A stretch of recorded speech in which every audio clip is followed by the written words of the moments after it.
Mini सचिवालय को जैसे बम उड़ाने की धमकी मिली, किसकी तरफ से उड़ाने की धमकी मिली और कितने बजे तक का क्या क्या पुख्ता इंतजाम किए गए? लगभग 4 बजे की ईमेल हमें रिसीव हुई थी। साउथ इंडिया के किसी ईमेल आईडी और नाम से हमें ये ईमेल रिसीव हुई कि कोई आईईडी एक्सप्लोसिव डिवाइस जो है वो प्लांट कर दिया गया है और उसका डिटोनेशन 3:30 बजे का शेड्यूल्ड है, 3:30 बजे दिन में। तो जैसे ही ये जानकारी मिली तुरंत पुलिस से साझा किया गया और जो प्रोटोकॉल है उस हिसाब से काम शुरू किया गया। सुबह से ही ये पहला जो स्टेप था वो था कि कलेक्ट्रेट के अंदर कोई ऐसे अनाधिकृत एंट्री ना हो। जितने लोग पहुंच भी गए थे उनको इवैक्यूएट किया गया। तो 10 बजे तक हमारी टीम ने उसको कम्प्लीटली कॉर्डन ऑफ कर दिया है मिनी सचिवालय को।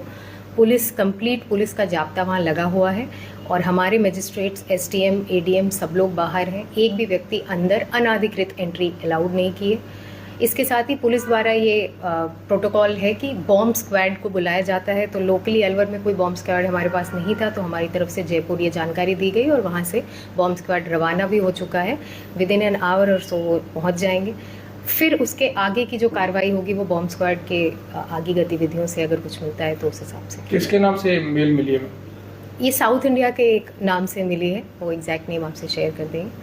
बाकी कोई ऐसी उसमें पुख्ता चीज़ नहीं लिखी है कि ये कैसे हुआ था। केवल एक शॉर्ट ईमेल है जिसमें ये लिखा है कि आईडी प्लांटेड है। तो हम अपनी तरफ से पूरा एहतियात बरत रहे हैं ताकि कोई भी ऐसी जान माल की हानि ना हो।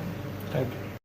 मेल के जरिए सूचना मिली थी कि डिस्ट्रिक्ट मजिस्ट्रेट ऑफिस में आरडीएक्स आईडी प्लांटेशन किया गया है और 3:30 बजे जो है उसको डिनोटेशन की उसमें सूचना अंकित थी। उस सूचना पर एहतियात के रूप में सारी कार्रवाई करवाई गई। जयपुर से बम निरोधक दस्ता भी यहाँ पहुँचा है और उसने भी पूरी बिल्डिंग को चेक कर लिया है और उनकी तरफ से जो बिल्डिंग है पूरी सेफ एंड सिक्योर है।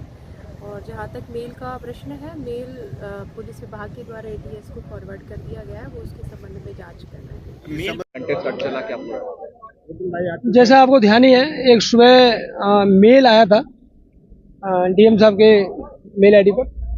उसको प्रॉपर्ली एग्जामिन करके अकॉर्डिंगली हेडक्वार्टर स्तर पे बताया गया और जो हमारा जो सुरक्षा व्यवस्था है पूरी, आई साहब सिक्योरिटी से बात की और वहाँ से जो बीडीएस बॉम्ब डिस्पोजल टीम होती है जयपुर से मंगाई गई। और उसी दौरान जैसे ही मेल आया पूरे इलाके को कॉर्डन किया गया, अंदर किसी की भी एंट्री अलाउ नहीं की गई। और शहर के सभी एसएचओ, हमारे 6 एसएचओ यहाँ लगे हुए थे, डिप्टी साहब थे, उन सभी को यहाँ पर लगाया हुआ था। मैं खुद भी था और पूरा कॉर्डन वगैरह किसी की आप देख ही रहे होंगे एंट्री नहीं थी। और मैनुअली हमने एक एक चीज़ को चेक किया, प्लस बीडीएस ने भी एक ही चीज़ चेक किया। कोई भी ऐसी चीज़ जो मेल में कथित की गई है नहीं पाई गई। किस तरह का मेल था और अब आगे उसमें किस तरह की कार्रवाई, एटीएस को ट्रांसफर किया गया है, क्या फॉर्मेलिटी होगी? एटीएस को भी निवेदन कर दिया गया है और थ्रू चैनल बता रहे हैं पूरी चीज़। और वो मेल कहाँ से जनरेट हुआ है, किस डिवाइस जनरेट हुआ है और किसकी ये पूरी कार्यस्थानी है, उसको एग्जामिन करके और अकॉर्डिंगली लॉफुल कार्रवाई की जाएगी। पुलिस की तरफ से शुरुआती प्राथमिक कोई दर्ज की गई है किस तरह? हाँ, बिल्कुल ऑन रिकॉर्ड ले लिया है और उसकी जांच करके जो भी लीगल बनता है वो कार्रवाई की जाएगी। मेल में किस प्रकार का आरडीएक्स है, कितना आरडीएक्स बताया गया था, क्वांटिटी? ऐसा कुछ डिटेल नहीं है उसमें। कोई आतंकवादी किसी ने संबंध संगठन से जुड़ा हुआ कोई आतंकवादी हो? ना, ऐसा भी कुछ नहीं है। वो मेल मतलब काफी एम्बिगुअस टाइप का है, दैट इज नॉट वेरी मतलब क्लियर। अभी तक कितनी जांच कर ली गई है?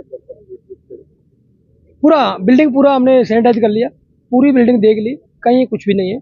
और जो मेल का है वो क्योंकि टेक्निकल मैटर है, हॉटमेल से जनरेट हुआ है, तो वहाँ से डिटेल मांगी जा रही है कि किस डिवाइस से जनरेट हुआ है। मेल का भी तो दोबारा रिस्पॉन्स आया कि समय सीमा थी वो खत्म हो चुकी है, तो उसके दोबारा कोई रिस्पॉन्स आया? नहीं, ऐसा कोई रिस्पॉन्स नहीं है।